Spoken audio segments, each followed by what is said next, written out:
Toy-polloi, a shadowy flight into the dangerous world of a toy restorer who does not exist. Toy-polloi, a young loner on a crusade to champion the cause of the broken, the helpless, the powerless, in a world of collectors who operate above the law. Welcome to Toy-polloi. Hello and welcome to another video from toy-polloi, and in today's video we are working on part 3 of rebuilding an AT-AT from a bunch of broken parts. In part 1 I rebuilt the head using the pieces and parts that I had. I made some custom parts and we got that all working. In part 2 we took the rear section of the AT-AT, put it all back together and ended up making a rear access panel so that a speeder bike could be inserted and hidden away inside the main section of the AT-AT. And now we are on to part 3, and in part 3 of this video we are going to be adding sound effects to this AT-AT, or scrap-AT as I like to call it. So let's get straight on with the project and we'll see how we can add some sounds to this vintage Star Wars toy. So this is how the scrap-AT currently looks. It's actually not looking too bad. The whole of the head section is now working and works really nicely. There's only a couple of pieces in that I may sort of come back to in the future, because it also might be nice to add some lights in there. But for the moment that part is done. The rear section is also not looking too bad at all. The addition of that rear door really has added extra sort of playability to this toy. But what I wanted to do in this video is to add some sound effects. Obviously at the moment if you press the button to activate the lights and the guns on the head, it does make a noise, but it's a sort of grinding motor noise. What I wanted to do was add some actual sort of Star Wars sound effects. So I went onto eBay and I bought myself this, which is a tiny little soundboard. You get the soundboard, a speaker and a button, and onto this you can load whatever sounds you want. There is a USB port there that is also a charging port, but that's how you add sounds to it. So I have already made myself some Star Warsy sound effects, and if I press this button you'll hear what they sound like.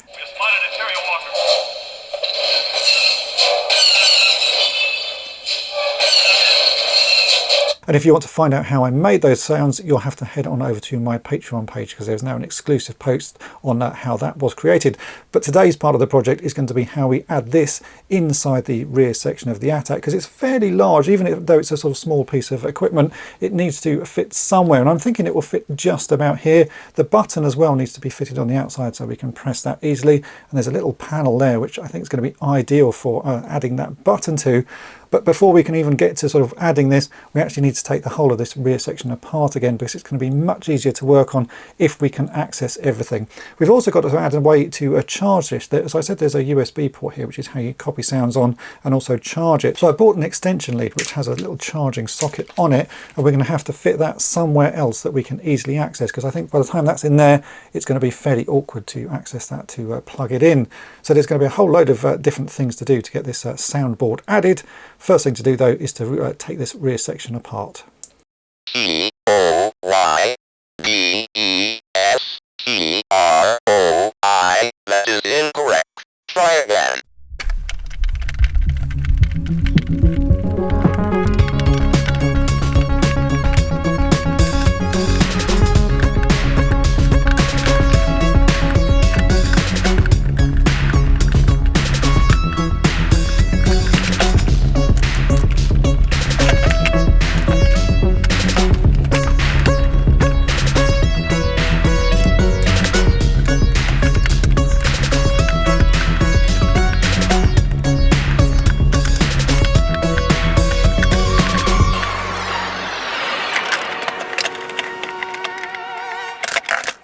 Now that the AT-AT is apart, I've been sort of pondering how I'm actually going to fit this all in, because it looks like it should be really straightforward, but there's so many sort of pieces and so many bits in the way, it's actually turned out to be fairly awkward.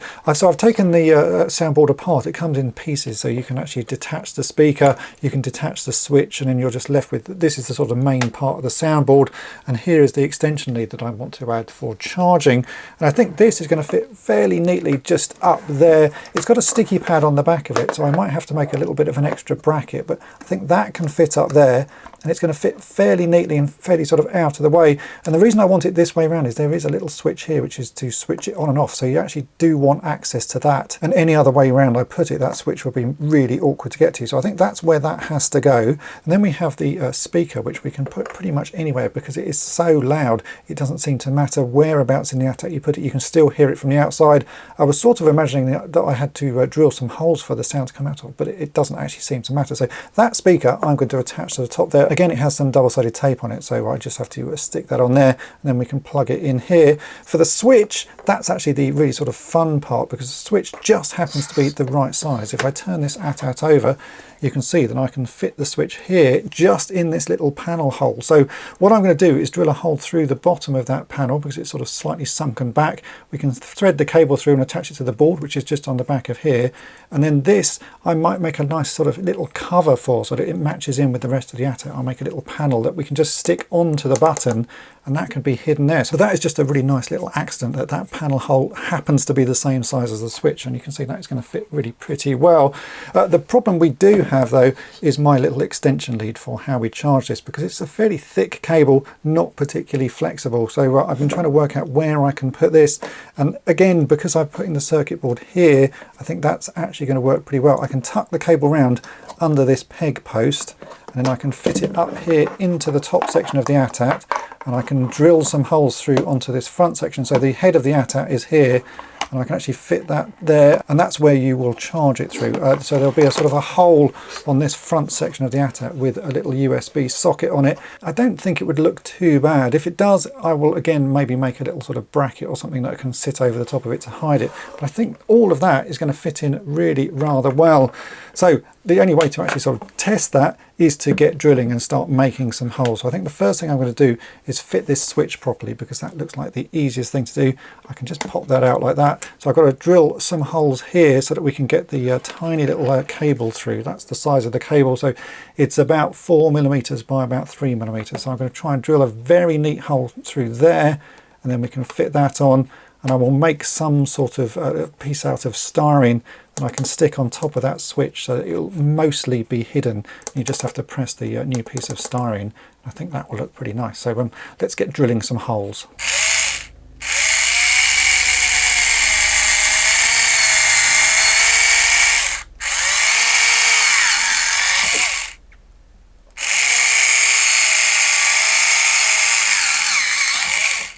That hole is now drilled. It's not particularly the neatest of holes. I have to say it's quite an awkward material to drill into. This is sort of nylon-y, so when you drill and cut it, it just sort of twists and tears a bit. So it's not the neatest of holes, but that doesn't actually matter, because we are going to hide it. So there's the hole there on the outside, and if I turn it around, I've actually plugged the cable in as well, so you can just see where the cable is going to go, and that will plug up to the circuit board there.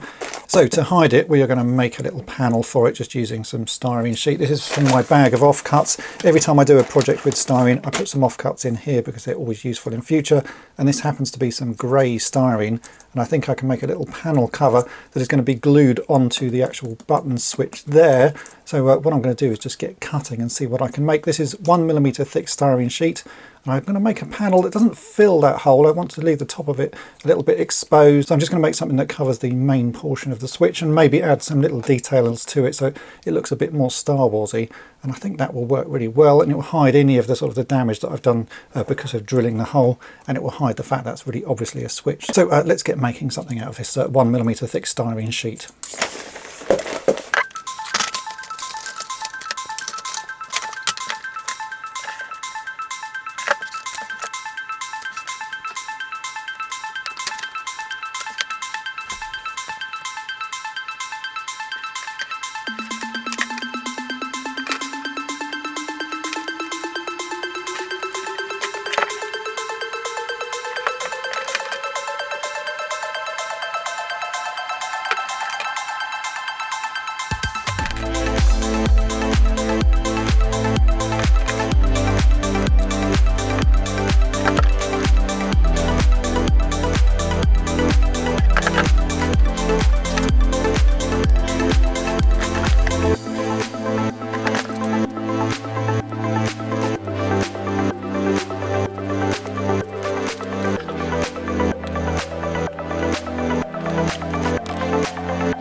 this is what I've made. So this is just a couple of bits of that 1mm styrene sheet. I've added a little panel on there just to make it match sort of the sort of stylings of the AT-AT here, and I've put a little lip on the top of it as well to try and hide the fact that there's a bit of circuit board there. So when that's stuck on, you'll just about be able to see the circuit board behind it, but most of it is going to be hidden.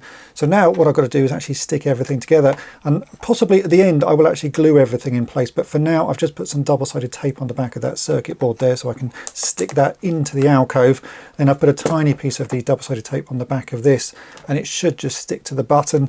If everything works at the end, once I've got everything in place, I will glue that on with a bit of super glue, but for testing purposes I think double-sided tape will do the job. So let's get that fitted, and then we'll plug everything back in just to check that it all still works. But you can see that looks pretty good. It's a sort of fairly hidden switch, and if you were glancing at this AT-AT, I don't think you would see that panel had been added, so I think it's going to work pretty well. So let's get this one stuck in and we'll do a quick test. So as I say, it's just double-sided tape I've stuck to the back of this. If I remove the backing, that should then stick in place. So we can take that off there, make sure that's down as far as it needs to go, and we'll push that on. Oh, that's actually stuck pretty well. And then it's a very small amount of double-sided tape I've put onto this because I only want to stick onto the flat portion of that button. I don't want to stick anywhere else to stop it working. So if I take the tape off there, like that, and drop that on, and hopefully if I push it will stick to the button, which it feels like it has. That's not coming off. So yeah, you can now press that. Ah, right, yeah, I think that's going to work. So let's plug everything in and we'll see if it still works. So I've now just roughly plugged everything back in again, and we can test that this switch still works. If I press this, it should play the sound effect file.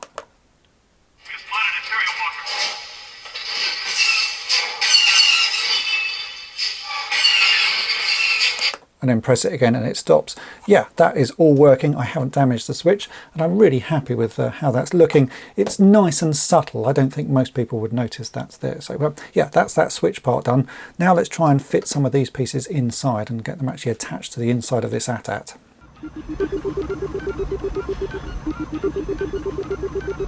The circuit board does come with a piece of double-sided tape stuck to the back of it, but it's only a thin piece of the tape, and because the surface I'm trying to attach it to is not particularly even, I've actually replaced that with some sellotape double-sided tape pads, which I think will work better. They're a little bit thicker and also a little bit stickier, so I'm hoping that I can just stick that there onto this sort of flat surface. The other side is going to be a little bit sort of uneven, but maybe I can stick something underneath that once it's in place. In reality, this board is not going to get touched that much. There is a little on-off switch here which we can sort of easily access from the outside, so I'm not too worried about how sort of firmly it is stuck. I think this will stick it enough. And then once that's in place, this is the speaker, and that again does have some double-sided tape on it, and for this one I think it will work. I'm just going to attach it directly to the roof and then I'll plug it in. So let's get all of this stuck in place and see what happens. I think it should just work, so let's give it a go. So I'll remove the rear part of the double-sided pads there. I'm going to stick that up there as sort of high up as I can possibly get it. We'll stick that down. Yeah, that actually feels pretty firmly on. That's not going anywhere. And then for the speaker, I'm going to put it just about there, just sort of to the side of the door. And this does have the tape on it as well, so let's just try and remove that and see how sticky this is. If it's not that sticky, then I will replace it with some of the other pads, but let's give this a go. There we go, that's got the edge of that. So let's stick that onto the surface there, just about there.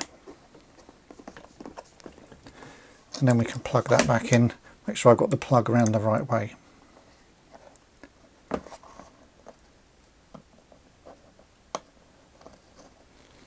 Like so, and I can just push that wire, just sort of tuck it in. It doesn't need to be attached to anything. Yeah, that's looking good. So if we turn this round, you shouldn't be able to see too much from the outside. The speaker is there, so if we look from underneath, you can see the speaker. If I press the button, nothing should happen because I did switch this off. So let me switch that on now, like that. And now if I press the button, we should hear the AT-AT sound effects.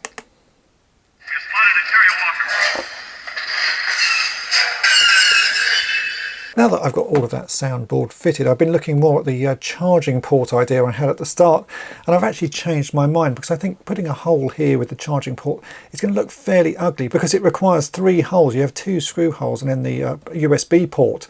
I just think it's going to look pretty horrid. So I've done a little bit more sort of fiddling inside, and I think actually all I'm going to do is tuck the cable in so it's sort of hidden around different parts inside the ATAT. And when you want to charge it, all you'll have to do is unhook it, and there'll be a cable like that that you can plug in and charge. And I think that's going to be the sort of neatest option. If I want to in future, I can always drill some holes and actually get that sort of fitted properly. But for now, I think that's going to be the neatest way of doing it. So let's put this back together and see what it looks like and see how it sounds.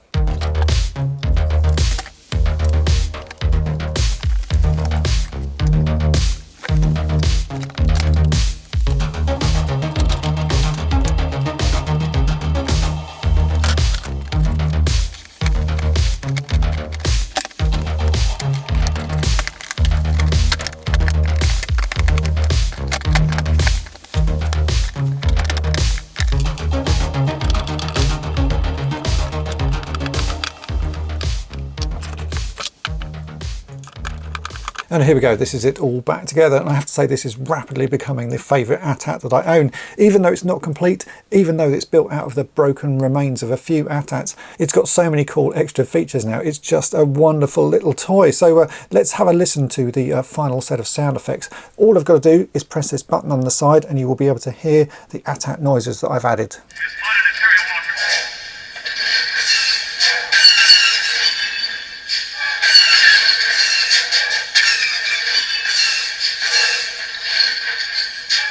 And there you go, that's a really nice addition to this toy. I know there was a reissue of this ATAT with extra bits on it which they added sound effects to, but this is an all vintage ATAT that we've now added the sound effects to. So we've got that as one cool feature. We've got the rear panel so that we can add a speeder bike in and out. That's a nice extra feature. I do want to still add lights inside this, so I think that will be on the fourth part of this project. We'll add some lights. I also want to add one of my custom inner panels because the inside of this ATAT does look a bit bare still, so I think adding a custom panel to it. And then we still got to sort out the legs and the underside, but otherwise this project is coming on really very nicely. It's looking excellent and it is now sounding excellent. I do need to say a big thank you to Xanadu Prime, who've supplied all of the sort of replacement parts that I've been using on this project. So the door here and the canopy, they are 3D printed parts, and they also sent me very kindly the replacement flaps that I needed for the speeder bike. So this is now all finished as well. So a massive thank you to them. If you need replacement parts for your Star Wars vehicles, do check them out. I'll put a link to their eBay store in the description.